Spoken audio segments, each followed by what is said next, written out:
नमस्कार मित्रांनो, नर्सिंग एक ईश्वर सेवा. मी आरोग्य त्या चॅनलमध्ये मी अक्षया तुम्हा सर्वांचं मनापासून स्वागत करते. मित्रांनो, तुम्ही जर आता माझ्या चॅनलवर नवीन आला असाल तर चॅनलला सबस्क्राईब करा, व्हिडिओला लाईक करा आणि शेअर करायला नक्कीच विसरू नका.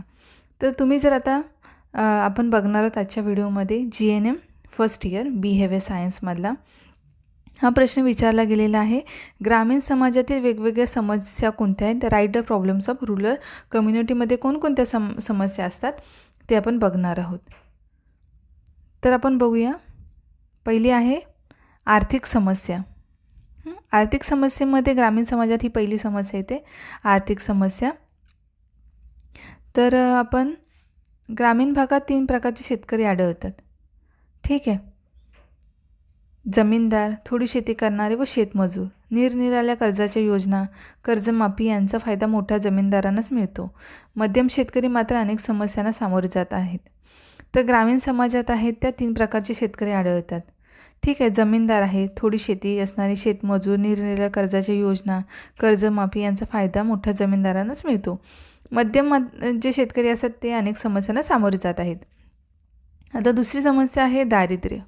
दारिद्र्यामध्ये काय होतं तर भौगोलिक परिस्थितीनुसार अवलंबून असल्यामुळे दुष्काळ, कोरडा असतो, ओला असतो, जमिनीचा कस कमी झाल्यामुळे न पिकता, आधुनिक तंत्राचा अभाव आहे, महागडी बियाणे आहे, मजुरीचे दर आहेत, मालाला येणारा भाव जो शेतकऱ्यांना पोचतो तो फार कमी असतो. त्याच्यानंतर गुरांना चाऱ्याचे प्रश्न, शेतकऱ्यांना येणारी सावकारी, बाजाराची म्हणजे सावकारांकडून कर्जबाजार होणे किंवा सावकारांकडून होणारी फसवणूक या सर्व कारणामुळे 2 वेळेचे जेवण मिळणे मुश्किल होते. त्यामुळे राहणीमानाचा दर्जा खालावत आहे, आत्महत्येचे प्रमाणही वाढत आहे. म्हणजे दुसरा जो आहे समस्या ग्रामीण भागातली ती आहे म्हणजे दारिद्र्य आपण म्हणू शकतो. त्याच्यामध्ये भौगोलिक परिस्थितीनुसार अवलंबून असल्यामुळे काय होतं, दुष्काळ, कोरडा, ओला, जमिनीचा कस कमी झाल्यामुळे नापिकता येते. दुष्काळ असतो, कोरडा असतो, ओला असतो, पाऊस न पडणे, ठीक आहे, किंवा अतिवृष्टी होणे, कडाक्याची थंडी पडणे, त्याच्याही शेतकऱ्यांचं नुकसान होतं. तर अशा प्रकारचे आता बरेच जण जी शेतकऱ्यांची मुलं असतील त्यांना माहीत असेल, आईवडिलांना जर शेतकरी असेल तर त्यांना कुठल्या कुठल्या गोष्टींना सामोरे जावं लागतं.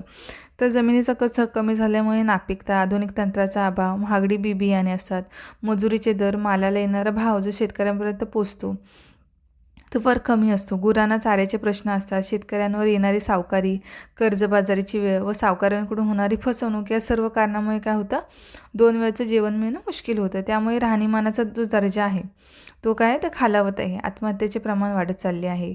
तर हे दुसरं आहे. त्याच्यानंतर आहे तिसरं समस्या जी कुठली आहे ते ग्रामीण उद्योगधंदे. यामध्ये काय होतं, कुटीर उद्योगांची बेकारावस्था होऊन कारागीर शहराकडे जाऊ लागलेत, उदरनिर्वाह चालवण्याकरता धडपड करू लागले. त्यामुळे शेतकऱ्यांच्या जमिनी सावकार हडप करू लागले, त्यामुळे शेतकरी भूमिहीन ठरला. दुसरं काय आहे तर कुटीर उद्योगांची बेकार अवस्था होऊन कारागीर जे आहे ते शहराकडे जाऊ लागलेत, उदरनिर्वाह चालवण्याकरता धडपड करू लागले. त्यामुळे काय होतं, शेतकऱ्यांच्या जमिनी सावकार जे आहे ते हडप करू लागले, त्यामुळे शेतकरी भूमिहीन ठरला आहे. नंतर आहे समस्या सामाजिक समस्या. सामाजिक समस्येमध्ये काय येतं, पैसा असो वा नसो रूढी परंपरा पाळाव्या लागतात, गावजेवण घातलेच पाहिजेत, त्यासाठी गडी गुलामासारखे आयुष्यभर तसेच मोठ्या शेतकऱ्यांच्या घरी काम करावे लागले तरी चालेल. ही प्रथा, अज्ञान, अंधश्रद्धा, जातीव्यवस्था, धर्म यांचे प्राबल्य वाढतच चालले. याशिवाय मुलींचे लहान वयात लग्न, मुलगाच हवा, वंशाला दिवा हवा या हव्यासापोटी कुटुंबाचा आकार वाढत जातो. हुंड्याची प्रथा, बहुविवाह किंवा अंगवस्त्र बाळगण्याची प्रथा, स्त्रियांची निरक्षरता, वैज्ञानिक दृष्टिकोनाचा अभाव, शिक्षणाचा अभाव, करणी, जादूटोणावर विश्वास या बाबी ह्या ग्रामीण समुदायाची पिछेहाटच करतात. तर कसं आहे माहिती आहे, सामाजिक समस्या आहे हा सुद्धा ग्रामीण भागातली एक खूप मोठी समस्या आहे. त्याच्यामध्ये पैसा असो वा नसो रूढी परंपरा पाळाव्या लागतात. म्हणजे कधीकधी हुंडा देणे, ठीक आहे, किंवा लग्नामध्ये गावजेवण घालणे किंवा एखाद्या कार्यक्रमाला गावजेवण घालणे, त्यासाठी म्हणजे गड्यासारखं किंवा गुलामासारखं आयुष्यभर मोठ्या शेतकऱ्यांच्या घरी काम करावे लागते. ठीक आहे, तरी ह्या प्रथा ज्या आहेत त्या कराव्याच लागतात. त्याच्यानंतर ही प्रथा, अज्ञान, अंधश्रद्धा, जातीव्यवस्था, धर्म यांचे प्राबल्य वाढतच चालले. ठीक आहे. त्यानंतर लहान मुलींचे लहान वयात लग्न, ठीक आहे, मुलगाच हवा, वंशाला दिवा हवा या हव्यासापोटी कुटुंबाचा मग आकार करणे. 4 मुली आहेत तरी पण मुलाची वाट बघत बसणं, 5वा होईल 6वा होईल असं कुटुंबाचा आकार वाढत जातो. ठीक आहे. त्याच्यानंतर हुंड्याची प्रथा, बहुविवाह, किंवा अंगवस्त्र बाळगण्याची प्रथा.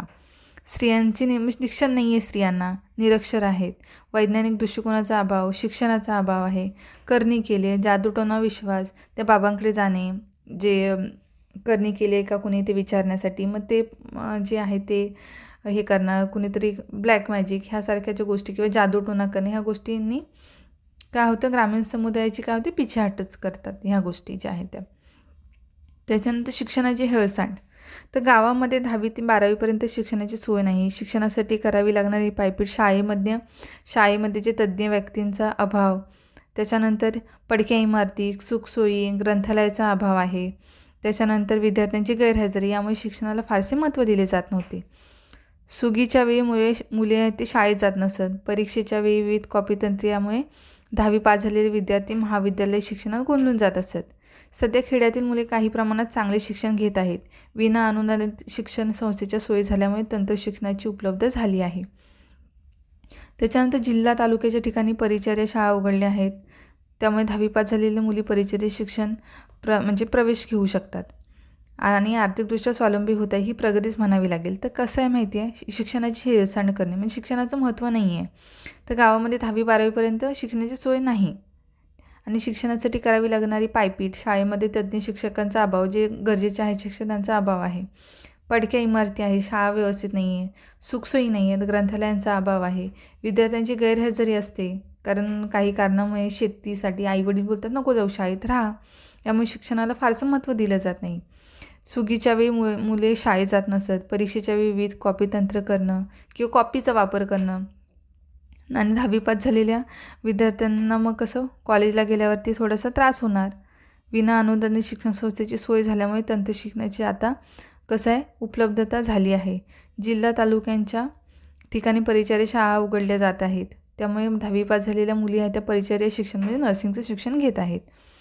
आता मग आरोग्यविषयक समस्या कुठल्या आहेत ग्रामीण भागामध्ये, तर पहिलं आहे दारिद्र्य आहे, निरक्षरता आहे, अंधश्रद्धा आहे, व्यसनहीनता आहे, स्वच्छतेच्या सुखसोयींचा अभाव आहे, शुद्ध पाणीपुरवठ्याची कमतरता आहे, आरोग्यसेवेची तोकडी आहे म्हणजे तोकडी व्यवस्था, व्यसनहीनता, अपुरा व अपौष्टिक आहार, यामुळे कुपोषण, संसर्गजन्य आजार उदाहरणार्थ हगवण, कावी, क्षयरोग, संसर्गिक आजार उदाहरणार्थ निमोनिया, यामुळे बाळमृत्यूचे प्रमाण अधिक असते. तसेच स्त्रियांमध्ये अनिमिया, पंडुरोग, अनेक बाळंतपणे, कुटुंब नियोजन पद्धतीचा कमी अवलंब, अपुरी दळणवळण व तातडीची आरोग्य व्यवस्था, प्राथमिक आरोग्य केंद्रात शासनाने प्रयत्न असूनही डॉक्टर नर्सेस यांची अनुपस्थिती, औषधांचा तुटवडा, यामुळे आरोग्याचे प्रश्न बिकट बनतात. यामुळे मातामृत्यूंचे प्रमाण काय होते, जास्त आढळतं. तरीसुद्धा शासन जननी सुरक्षा योजना, सर्वकष बालविकास योजना, शालेय आरोग्य सेवा देणारी म्हणजे 2447 सेवा देणारी आरोग्य केंद्र इत्यादी बाबीकडे कटाक्षाने लक्ष देत आहे.